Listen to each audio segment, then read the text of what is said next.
నమస్తే, welcome to our channel. నేను Aditya. AP మాజీ ముఖ్యమంత్రి వైఎస్ జగన్మోహన్ రెడ్డి గుంటూరు జైల్లో ఉన్నటువంటి వైఎస్ఆర్సీపీ నాయకుల్ని కలవడానికి వెళ్ళిన సందర్భంలో కలిసిన తర్వాత ఆయన బయటకు వచ్చి మీడియాతో మాట్లాడినటువంటి సందర్భాల్లో ఒక సంఘటన చోటు చేసుకుంది. మరి ఆ సంఘటన ఏంటో తెలుసుకునే ప్రయత్నం చేద్దాం. సో ప్రస్తుతానికి మనతో పాటు స్టూడియోలో ఉన్నారు ప్రముఖ senior journalist and political analyst CS Rao garu. సార్ని అడిగి తెలుసుకున్నాం. సార్ నమస్కారం. సార్ నమస్తే. వైఎస్ఆర్సీపీ అధినేత జగన్మోహన్ రెడ్డి గుంటూరు జైల్లో ఉన్నటువంటి వైఎస్ఆర్సీపీ నాయకుల్ని కలిసి బయటకు వచ్చిన సందర్భంలో మీడియాతో మాట్లాడిన తర్వాత ఒక సంఘటన జరిగింది.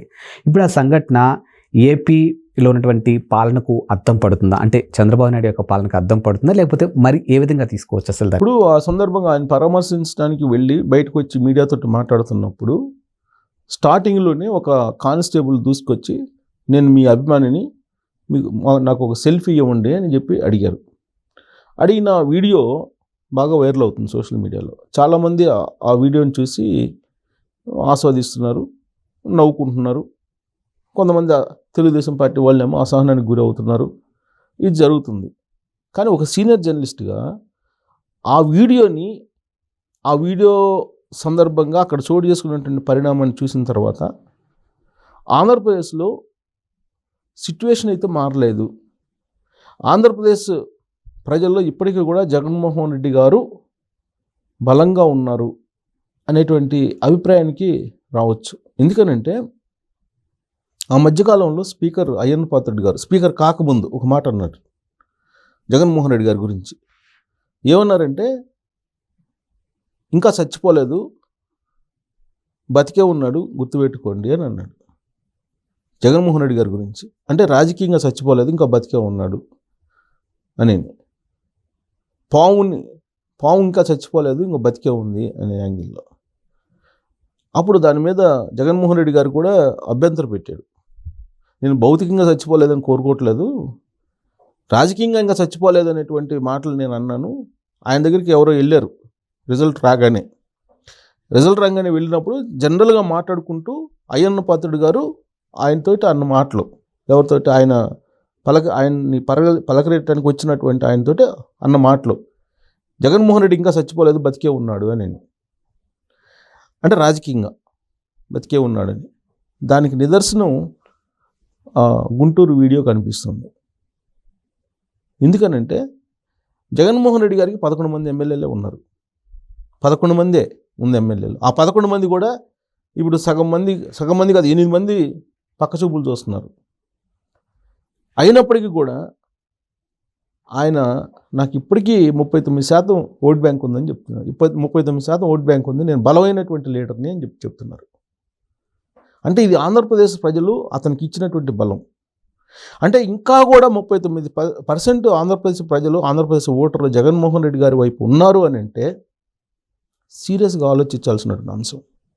ఎందుకనంటే 2024 ఎన్నికలకు ముందు ప్రజల్ని కదిలించినప్పుడు వాళ్ళ నుంచి వచ్చినటువంటి స్పందన ఏంటంటే, అమ్మో జగన్ మళ్ళీ వస్తేనా ఇంకేముంది అనేటువంటి ఒక భయాన్ని వ్యక్తం చేసినటువంటి వాళ్ళు ఎక్కువ మంది ఉన్నారు. తర్వాత ఆ రోజు మళ్ళీ జగన్మోహన్ రెడ్డి ముఖ్యమంత్రి అయితే మన భూములు, మన ఆస్తులు, మన ఇళ్ళు మన పేరు పైన ఉంటాయా, లేకపోతే గవర్నమెంట్ పేరు పైన వెళ్ళిపోతాయా అనేటువంటి భయానక వాతావరణం కనిపించింది ఆ రోజున.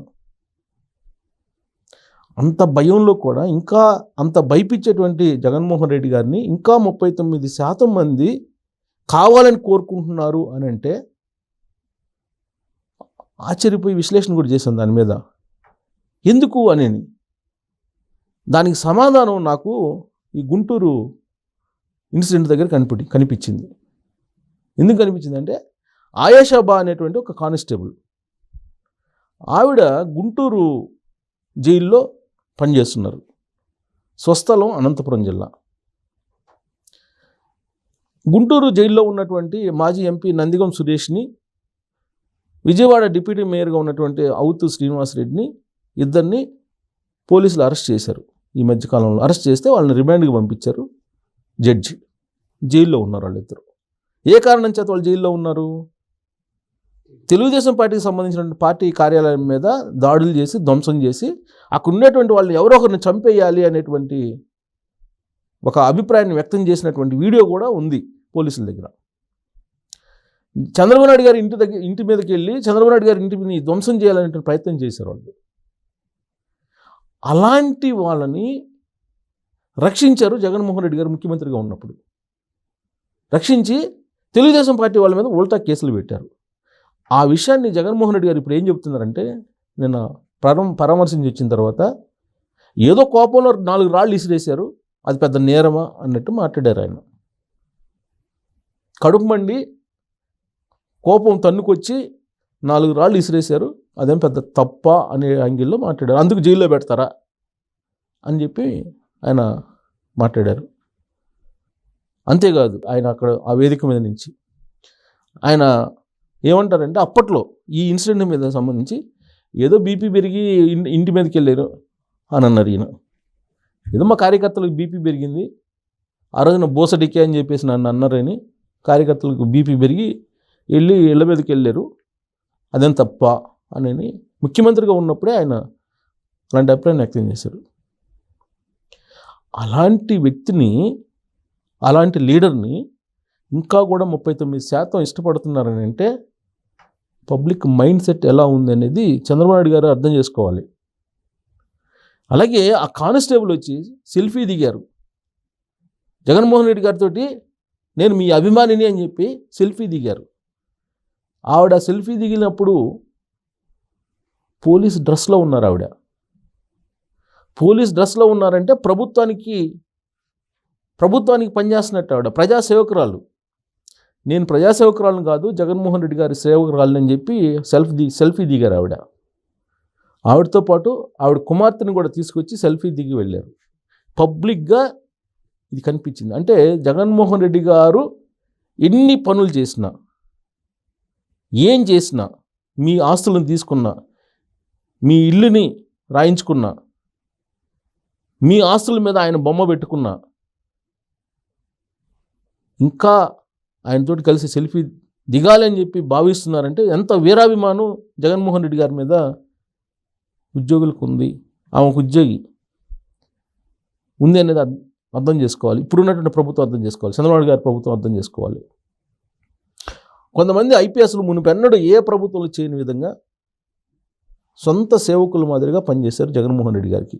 ఇప్పటికీ కూడా ఆయన సేవలోనే తరిస్తూ ఉన్నారు.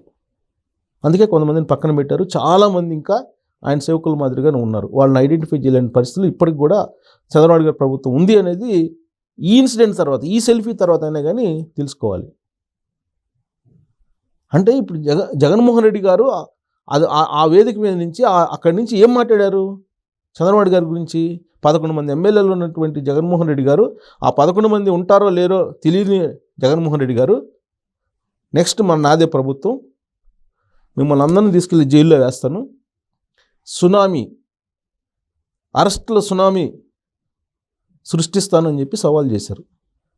భూస్థాపితం చేస్తా చంద్రబాబు నాయుడు అని చెప్పి సవాల్ చేశారు. అంటే జగన్మోహన్ రెడ్డి గారి మైండ్ సెట్ ఎలా ఉంది అనేది క్లియర్గా అర్థమవుతుంది కదా.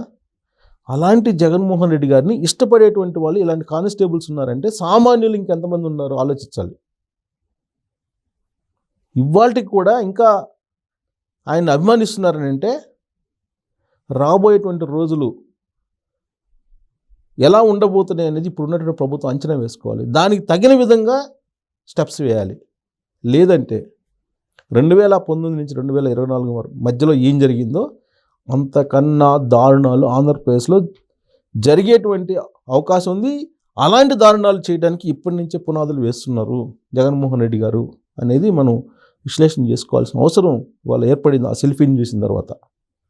మరి ఆయేషాబా మీద ఏమన్నా ప్రభుత్వం చర్యలు తీసుకుంది ఇప్పటివరకు? తీసుకోవాలా. ఈ ఆయేషాబా లాంటి ఉద్యోగులు చాలామంది ఉన్నారు ఆంధ్రప్రదేశ్లో. వాళ్ళని గుర్తించలేనటువంటి పరిస్థితుల్లో ఇవాళకి కూడా 3 నెలలు అవుతుంది. ఇవాళకి 90 రోజులు అవుతుంది చంద్రబాబు గారు ముఖ్యమంత్రి అయ్యి, 4వ ముఖ్యమంత్రి. డే 1 నుంచి పరిపాలన అద్భుతంగా చేస్తారని నమ్మకంతో ఆయనకి 164 మంది ఎమ్మెల్యేలు ఇచ్చారు. పరిపాలన ఓకే చేస్తున్నారు, దాంట్లో కాదంటలా. కానీ చేస్తున్నటువంటి పరిపాలనలో ఇలాంటివి ఉన్నప్పుడు ఏమవుతుంది? 2014 నుంచి 2019 వరకు కలలు కన్నారు చంద్రబాబు గారు. ఏమైపోయినాయి కళలు? అలాగే ఇప్పుడు కూడా 2024 నుంచి ఆయన కళ్ళగా అంటున్నారు, 2029 అంటున్నారు, 2047 అంటున్నారు. ఈలోపు ఇక్కడ జరుగుతుంది ఏంటి? ఇవి ఆలోచించుకోకుండా ఆయన అదే పందాలు వెళ్తే కనుక ఆయేషా బాల్ లాంటి వాళ్ళు రాబోయేటువంటి రోజుల్లో జగన్మోహన్ రెడ్డి గారి పక్షాన నిలబడతారు. ఆయన అన్నట్టు 39 ఇంకా పెరుగుతుంది. అప్పుడు ఏదైనా కావచ్చు. అప్పుడు నిజంగా ఆయన చెప్పినట్టు అరెస్టుల సునామీ, అందరిని తీసుకెళ్ళి గుంటూరు జైల్లో పెడతాను అని అన్నాడు. భూస్థాపితం చేస్తానన్నారు. అంటే భూస్థాపితం అంటే అర్థం ఏంటి? చంద్రబాబు గారి ఇల్లు నేలమట్టం చేస్తారు. ఎక్కడ? ఉండవల్లిది. తెలుగుదేశం పార్టీ వాళ్ళ ఇల్లు నేలమట్టం చేస్తారు. అంటే భూస్థాపితం అంటే అదే కదా. నెక్స్ట్ రాబోయే రోజుల్లో నేను అదే చేస్తాను, మళ్ళీ నేను అధికారంలోకి వస్తానని చెప్తున్నారు ఆయన. అలాంటి ఆయన మీద ఇంత చర్య కూడా తీసుకోలేకపోతున్నారంటే ఆలోచించుకోవాలి ఈ ప్రభుత్వం కాదు, ప్రజలు ఆలోచించుకోవాలి. జగన్మోహన్ రెడ్డి గారి మైండ్ సెట్ ఎలా ఉంది? జగన్మోహన్ రెడ్డి గారిని ఇంకా మనం ఆదరిస్తున్నాము, సెల్ఫీలు తీసుకోవడానికి ఎగబడుతున్నాము అని అంటే మనం ఏ స్థాయిలో ఆలోచిస్తున్నాము, మనం కరెక్ట్ ఆలోచిస్తున్నామా లేదా అనేది ఒకసారి రీథింక్ చేసుకోవాలి ప్రతి పౌరుడు. లేదంటే 2019 నుంచి 2024 వరకు ఏం జరిగిందో అంతకన్నా డబల్ ఆంధ్రప్రదేశ్ ప్రజలు అనుభవించాల్సి వస్తుందని చెప్పి ఒక సీనియర్ జర్నలిస్ట్గా నా మీద బాధ్యత ఉంది కాబట్టి ఆ సెల్ఫీ చూసిన తర్వాత విశ్లేషణ చేయాలనిపించి చేశారు. సో దాని మీద ప్రజలే తెలుసుకోవాలి.